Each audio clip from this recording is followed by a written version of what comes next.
que nous avons surtout parmi les familles noires, ici en Amérique du Nord, plus aux États-Unis qu'ici, mais ici également, ce n'est pas qu'il y a une injustice dans la société, c'est pas ça le plus grand problème.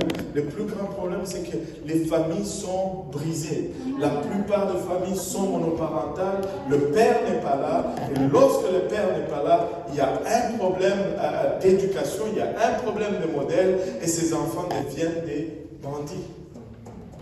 Ces enfants deviennent des bandits. Tu sais, j'écoutais quelqu'un qui disait, il était dans un véhicule, j'essaie de me rappeler, oh là là, je devais tout écrire, mais bon, 50 ans, ça te rattrape vite. Il était en route dans les rues de Chicago. Et puis, il voit des enfants de 10-11 ans qui se promènent comme des durs, là. Ils disent des vagues en anglais. Et ils sont là. Et puis, le taximan dit ce sont des petits yamis. Ce sont des petits yamis. Pourquoi tu les appelles comme ça? Il dit, il est allé regarder sur Google. Ça, c'était un jeune qui a tué je ne sais pas combien de personnes à 12 ans, et qu'il était en prison. Et puis là, le chauffeur dit, c'est ça le problème du racisme. Il dit, non, non, non. Quel racisme tu parles? Où est-ce qu'il était son père à 12 ans? Quand il est allé tuer les gens, où était son père? On peut... Aujourd'hui, on se plaint du racisme qu'on n'a même pas vécu. En tout cas, quand la structure familiale était meilleure, on avait moins de banditisme, moins de crimes parmi les populations de race noire.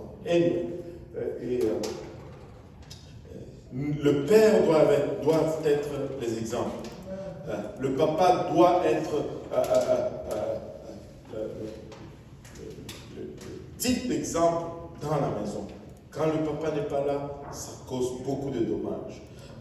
Regardez le verset 5 et le verset 6, nous dit ceci. Serviteurs, serviteurs, obéissez à vos maîtres selon la chair, avec crainte et tremblement.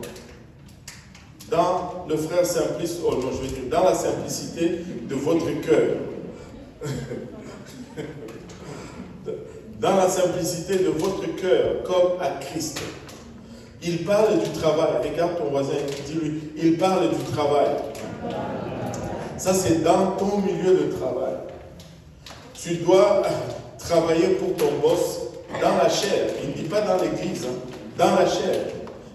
Tu dois travailler pour ton boss avec crainte et tremblement. Oh! Wow! Dans la simplicité des cœurs, comme à Christ. C'est-à-dire, quand tu vas dans ton travail, tu regardes ton patron comme le Seigneur Jésus. C'est quelque chose. Non pas seulement sous leurs yeux, il va plus loin. Pas seulement quand ils sont là, oh oui chef, et puis quand ils parlent, oh c'est imbécile aussi.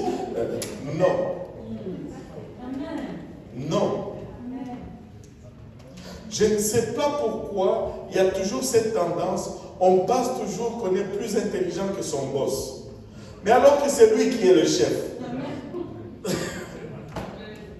Avez-vous remarqué? Partout, tu vois, tout le monde pense qu'ils sont tous plus intelligents que leur chef.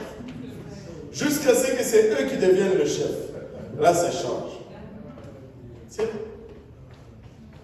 Il faut être un peu humble, juste un peu.